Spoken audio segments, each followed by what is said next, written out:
Picture चालू करो बे। अभी मजा आएगा ना भिड़ो।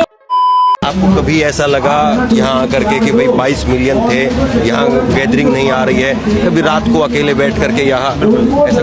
देश की पॉपुलेशन कितनी है? 140 करोड़ लोग हैं। सही बात है। कभी इमोशनली कमजोर हुए यहाँ पर? बिल्कुल नहीं सर। माँ अपने हाथ से घर का खाना बना कर ला रही है। तेरी बेटा मुझे पता है तेरे को घर का खाना नहीं मिल रहा है, तो मेरा तो मोटिवेशन बढ़ते जा रहा है।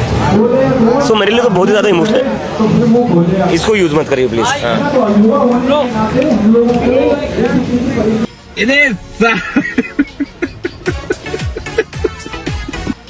जय श्री राम मेरे सभी हिंदू भाइयों को स्वागत है आप सभी का एक और धमाकेदार वीडियो के अंदर जिधर में लेके आ चुका हूं आप सभी के लिए फिर से एक नया सा वीडियो। तो जल्दी से वीडियो को लाइक कर दो। अगर आपने अभी तक चैनल को सब्सक्राइब नहीं किया है तो चैनल को सब्सक्राइब करके कमेंट में जय श्री राम का नारा भी जरूर से लगा देना। तो चलिए वीडियो स्टार्ट करते हैं। अच्छा ये कट कर दीजिएगा।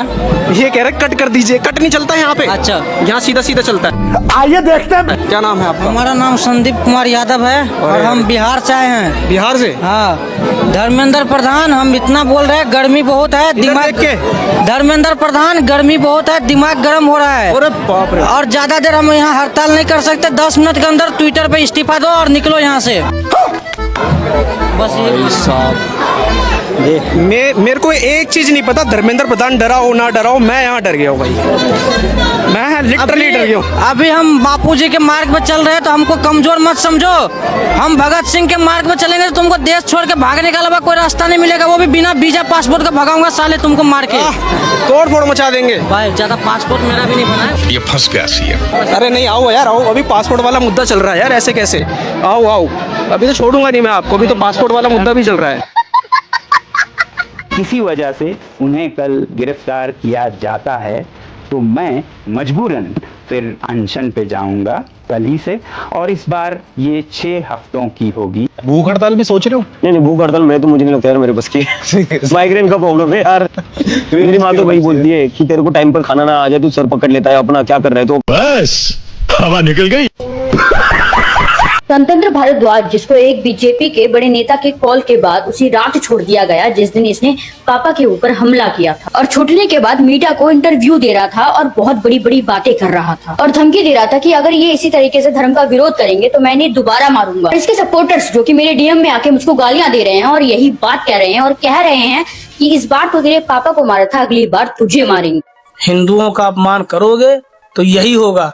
और जितने भी लोग हैं कान खोल के सुन लो कि हिंदुओं का अपमान करना छोड़ दो, नहीं तो जो सबक इन सबका हुआ है ना आने वाले टाइम पे सबका होगा। क्योंकि जब हिंदू किसी का अपमान नहीं कर रहा है तो तुम लोगों का भी कोई हक नहीं है कि हिंदुओं का तुम अपमान करो, हिंदू धर्म का तुम अपमान करो। नहीं सुधरोगे तो सुधारे जाओगे। इस वीडियो को दबा के शेयर करो। जय सिया राम। एक बार ऑन कैमरा बोल दो, धर्मेंद्र प्रधान इस्तीफा दो।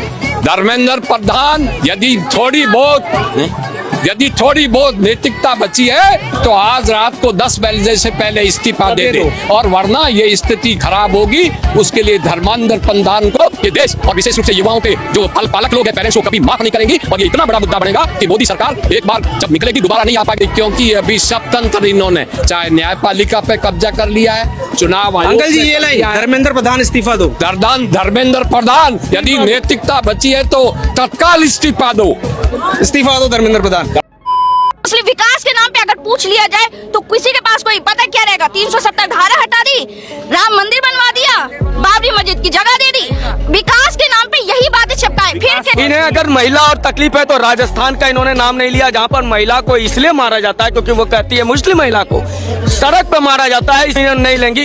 वो कहती है मैंने बीजेपी को वोट किया है और बीजेपी का झंडा लगाते हैं, उसको सड़क पे खींच के जाता है। लेकिन इनका महिला मातृत्व नहीं जगता है। अब सुन लो, जब महिलाएं सड़क पर लोटा लेके जा रही थी वो आज बंद हो गया, इनको नहीं दिख रहा है। जब हमारे घर में आर्सेनिक का पानी आता था, आज हर घर जल योजना आ गया, इनको दिखा ही नहीं। तो बताइए दिग्भर में देश की मीडिया कर रही है या इनका व्हाट्सएप ग्रुप कर रहा है? को क्या गया? धार्मिक बात हो गई। अरे मैडम क्यों नहीं धार्मिक बात होगी? बस हवा निकल गई। साहिल भाई मौजूद है हमारे पास और एक तरफ अनिल भाई मौजूद है। यहाँ पर हिंदू मुस्लिम दोनों साथ खड़े हैं और बीच में हम खड़े हैं। हाँ सुहेल भी साहिल भाई मौजूद है हमारे पास और एक तरफ अनिल भाई मौजूद है। हाँ सुहेल भी साहिल भी कतार में खड़े होकर इसकी अगुवाई कर रहे हैं। तो अब सबसे अपील है देश भर से और गोलबंद होइए, क्योंकि आंदोलन और पुरजोर तरीके से और तेवर से इस देश भर में आग का रूप लेने वाली है, तिरकने वाली है। आपको पता है प्रधानमंत्री मोदी जी इस वक्त एक बहुत छोटे से देश सेशेल में he had paid his visit for its 50th national day और वहां पे ऑलरेडी एक MOU जारी कर दिया गया है फॉर स्टार्टिंग यूपीआई। ये वही यूपीआई है जिसके लिए कांग्रेस ने कहा था कि no other country will ever accept this because it holds no significance. Guess what? और सेशेल्स क्यों? ये तो बहुत छोटा है। देखिए कोई भी देश अपनी साइज के हिसाब से इंपॉर्टेंट नहीं होता है, ज्योग्राफिकल लोकेशन की वजह से भी बहुत इंपॉर्टेंट होता है। और सेशेल्स इंडियन ओशियन के बीचों बीच है और इंडियन ओशियन के बीचों बीच बहुत सारे मेजर ट्रेड राउट्स हैं। वहां से बहुत सारी कंट्रीज अपना ट्रेड करती है और हमारा सबसे अच्छा दोस्त चाइना बहुत सारे मेजर ट्रेड करता है और वहां से बहुत सारी इलीगल फिशिंग होती है, इलीगल ट्रेड्स होते हैं, इलीगल रॉट यूजेस होते हैं और उसे निगरानी में रखने के लिए in order to keep China's activity under supervision India ने पेट्रोल वेसल गिफ्ट किया है सेशेल्स के आर्म फोर्सेस को, in order to keep a better security at the Indian Ocean. और यहाँ पे इंडिया एक एल्डर ब्रदर का रोल भी निभा रहा है कि भाई इतना बड़ा देश होकर के हमारी सुरक्षा की जिम्मेदारी ही सिर्फ हमारी नहीं है बल्कि आसपास के छोटे देशों की भी जिम्मेदारी हमारी है। यू नो व्हाट नेक्स्ट क्या है? इंडियन ओशियन तो देख लिया, नेक्स्ट है इंडोनेशिया, क्योंकि इंडियन ओशियन के साथ इंडो पैसिफिक का भी तो ध्यान रखना पड़ेगा। तो आपके पिताजी को ही क्यों टारगेट किया गया? आई डोंट नो पापा को टारगेट क्यों किया गया मुझे नहीं पता। नन्ना बहन मैं बताता हूँ तेरे को कि तेरे पापा को टारगेट क्यों करा गया। तुम बाप बेटी ने सनातन धर्म को टारगेट करा, प्रभु श्री राम को टारगेट करा। तुमने बार बार पूछा हिंदू कौन है, हिंदू कौन है। लास्ट में आके तुमने प्रेमानंद महाराज जी के ऊपर भी टिप्पणी कर दी। तो कोई ना कोई कट्टर हिंदू तो तुम्हें बताएगा ना कि हम हिंदू हैं।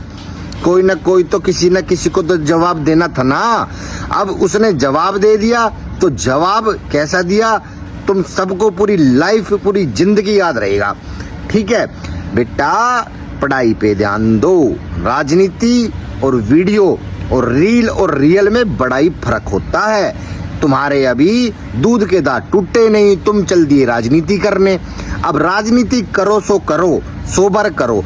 अपन को कोई दिक्कत नहीं है, लेकिन हमारे धर्म को, हमारे ऋषियों को, हमारे मुनियों को, हमारे सनातनी भाइयों को अगर टारगेट करोगे तो कोई ना कोई उठकर दाल में पानी दे ही देगा। हिंदू नहीं मानती। मैं खुद दलित हूँ, मैं अपने आप को हिंदू नहीं मानती। क्यों माने ना? Wow, just wow. एक सो कॉल्ड सोशल एक्टिविस्ट की सोच देखी। जो लोग मंदिर जाते हैं उन्हें ब्रेनलेस और स्टूपिड बोल रही है। दीदी अगर आप मंदिर नहीं जाती तो मत जाओ, किसी को कोई फर्क नहीं पड़ता। पर दूसरों की श्रद्धा पर ऐसी गंदी बातें बोलना, लाइक सीरियसली स्टैंडर्ड कहाँ है आपका? मैं देश को चला सकती हूँ, हाँ मैं उस प्रधानमंत्री से बहुत पढ़ी लिखी हूँ जो इस गद्दी पे बैठा है। आप बोल रही है कि प्रधानमंत्री से ज्यादा पढ़ी लिखी है और देश चला सकती है। दीदी लगता है कि आप घमंड में ये भूल गई हैं कि education gives you a degree, not a basic sense. देश चलाने के लिए सिर्फ कॉलेज का सर्टिफिकेट नहीं चाहिए होता, जनता का वोट और दिमाग चाहिए होता है। आपके पास तो सिर्फ 4 लाख फॉलोवर्स का एटीट्यूड है, जबकि उनके पास 140 करोड़ लोगों का ट्रस्ट है। So please behave yourself. Modi के बाप का देश नहीं है हमारा देश, ये उनके पापा का देश नहीं। आपने बोला कि ये देश किसी के पापा का नहीं है, करेक्ट। ये देश किसी के बाप का नहीं है, पर लगता है कि आपकी मेमोरी थोड़ी सी कमजोर है। 2014 से पहले जब हर योजना, हर स्टेडियम और हर रोड का नाम एक ही परिवार के नाम पर रखा जाता था, तब आपको पापा का देश याद नहीं आया? सबसे लंबे समय तक चोरी करने वाला प्रधानमंत्री है मोदी। और बिना किसी प्रूफ के देश के पीएम पर चोरी का ब्लेम लगा रही है। थोड़ा सा दिमाग पर जोर डालिए। पीएम मोदी पर आज तक कोई भी करप्शन का चार्ज प्रूफ नहीं हुआ है। अगर इतनी पढ़ी लिखी हो तो झूठ बोलने से पहले थोड़ा सा कोर्ट के रिकॉर्ड्स भी चेक कर लिया करो। हम चाहते हैं हमारा देश वैसा ही रहे जैसे मोदी के बिना था।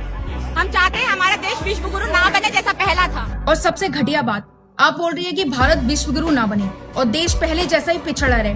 What a shame. इससे पता चलता है कि आपका गुस्सा मोदी जी से नहीं है, आपको एक्चुअली इस देश की तरक्की से नफरत है। आपको डर है कि अगर इंडिया आगे बढ़ गया तो आप जैसे लोग पब्लिक में बैठकर रोना कैसे रोएंगे। इनका बस चले तो ये तो भारत से मुसलमान भी गायब कर दे, दलित भी गायब कर दे। दीदी आपकी बातें सुनकर मुझे एक चीज समझ आ गई, your education is a total waste if your mindset is so cheap. Bharat तो आगे बढ़ेगा और विश्व गुरु भी बनेगा। अभिनव सर, आपसे बस एक रिक्वेस्ट है, कांग्रेस आपको एमएलए और एमपी का टिकट अगर दे तो सर मानना मत, कम से कम सीएम का टिकट तो लेना, क्योंकि जिस हिसाब से आपने पिछले कुछ दिनों में लोगों को बीजेपी के खिलाफ भड़काया है, बीजेपी के खिलाफ प्रोपोगेंडा चलाया है, कांग्रेस की इतनी तारीफें करी है, इतने लंबे लंबे भाषण देके लोगों को मैनिपुलेट किया है और अपने स्टूडेंट्स के इमोशंस का फायदा उठा के उनको जो भड़काया आपने, सर ये छोटा मोटा काम नहीं है, काम तो बहुत बड़ा करा है सर आपने कांग्रेस के लिए। और इतना बड़ा काम करने के बाद अगर आप एमएलए और एमपी की टिकट में मान गए तो सर फिर मजा नहीं आएगा। कम से कम सीएम की टिकट लेनी है सर आपको। और जो लोग हमारे प्यारे अभिनव सर को सीएम बनता देखना चाहते हैं, भाई सारे कमेंट कर दो एक बार। वीडियो पसंद आई तो वीडियो को लाइक करके चैनल को सब्सक्राइब करना दोस्तों, और कमेंट में जय श्री राम का नारा भी लगा देना, क्योंकि हम लोग वीडियो को एंड भी जय श्री राम के नारे के साथ करते हैं। मिलते हैं आप लोग से नेक्स्ट वीडियो में, bye bye. Get ready? I'm a king with a box,